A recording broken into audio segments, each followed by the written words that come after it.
വചനമൊഴി September 2. വചനഭാഗം 1 തെസ്സലോനി 3:2-6, മത്തായിയുടെ സുവിശേഷം 9:18-26. വിശുദ്ധ മത്തായി അറിയിച്ച നമ്മുടെ കർത്താവ് ഈശോ മിശിഹായുടെ പരിശുദ്ധ സുവിശേഷം. ഈശോ അവരോട് സംസാരിച്ചു കൊണ്ടിരിക്കുമ്പോൾ ഒരു ഭരണാധികാരി അവനെ സമീപിച്ച് താണു വണങ്ങിക്കൊണ്ട് പറഞ്ഞു, എന്റെ മകൾ ഇപ്പോൾ മരിച്ചതേയുള്ളൂ. എന്നാൽ നീ വന്ന് അവളുടെ മേൽ കൈവയ്ക്കുമെങ്കിൽ അവൾ ജീവിക്കും. ഈശോയും ശിഷ്യന്മാരും അവനോടൊപ്പം പോയി.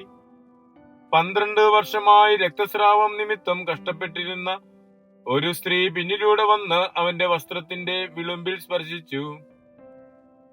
അവന്റെ വസ്ത്രത്തിലൊന്ന് സ്പർശിച്ചാൽ മാത്രം മതി, താൻ സുഖം പ്രാപിക്കുമെന്ന് അവൾ ഉള്ളിൽ വിചാരിച്ചിരുന്നു. ഈശോ തിരിഞ്ഞ് അവളെ നോക്കി അരുൾ ചെയ്തു, മകളെ, ധൈര്യത്തോടെ ഇരിക്കുക, നിന്റെ വിശ്വാസം നിന്നെ രക്ഷിച്ചിരിക്കുന്നു. ആ നിമിഷം അവൾ സുഖം പ്രാപിച്ചു. ഈശോ ഭരണാധികാരിയുടെ ഭവനത്തിലെത്തി കുഴലൂത്തുകാരെയും ആരവമുണ്ടാക്കുന്ന ജനക്കൂട്ടത്തെയും കണ്ട് പറഞ്ഞു, നിങ്ങൾ പുറത്തു പോകുവിൻ, ബാലിക മരിച്ചിട്ടില്ല, അവൾ ഉറങ്ങുകയാണ്. അവരാകട്ടെ അവനെ പരിഹസിച്ചു. ജനക്കൂട്ടത്തെ പുറത്താക്കിയ ശേഷം അവൻ അകത്തു കടന്ന് അവളെ കൈപിടിച്ച് ഉയർത്തി. അപ്പോൾ ബാലിക എഴുന്നേറ്റു.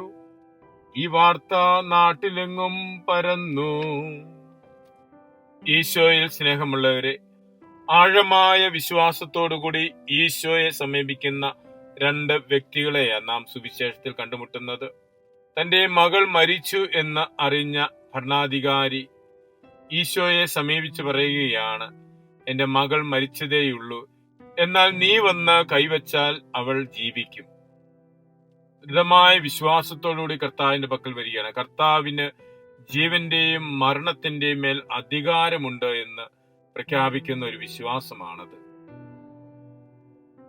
12 വർഷമായ രക്തസ്രാവം കൊണ്ട് സഹനം അനുഭവിച്ചിരുന്ന ഒരു സ്ത്രീ ഹൃദയത്തിൽ ആഴമായി വിശ്വസിച്ചിരുന്നു, ഈശോയുടെ വസ്ത്രത്തിന്റെ വിളുമ്പിലെങ്കിലും ഒന്ന് സ്പർശിക്കാൻ സാധിച്ചാൽ താൻ സുഖം പ്രാപിക്കുമെന്ന്. 2 പേരുടെയും വിശ്വാസത്തിന്റെ ഫലമായിട്ടാണ് ഈശോ അവിടെ പ്രവർത്തിക്കുന്നത്. ആഴമായ വിശ്വാസത്തോടുകൂടി കർത്താവിനെ സമീപിക്കുമ്പോഴാണ് മിശിഹായെ അനുഭവിക്കുവാൻ സാധിക്കുന്നത്. ഭരണാധികാരിയെ പോലെ രക്തസ്രാവം കൊണ്ട് സഹനം അനുഭവിച്ചിരുന്ന ആ സ്ത്രീയെ പോലെ വിശ്വാസത്തിൽ ആഴപ്പെടുവാനും വിശ്വാസ തീഷ്ണതയോടെ കർത്താവിനെ സമീപിക്കുവാനും നമുക്കും സാധിക്കണം. അതിനേറ്റവും ഉത്തമ മാതൃകയാണ് പരിശുദ്ധ അമ്മ.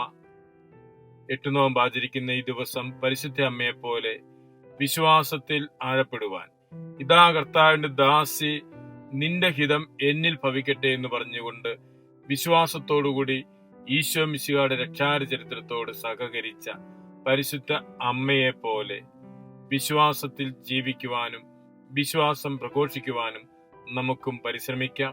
പരിശുദ്ധ അമ്മയുടെ മാധ്യസ്ഥം പ്രത്യേകമായി പ്രാർത്ഥിക്കാം. ദൈവകൃപ നമ്മോടൊപ്പം ഉണ്ടായിരിക്കട്ടെ. മിശിഹ നമ്മെ അനുഗ്രഹിക്കട്ടെ. ആമേൻ.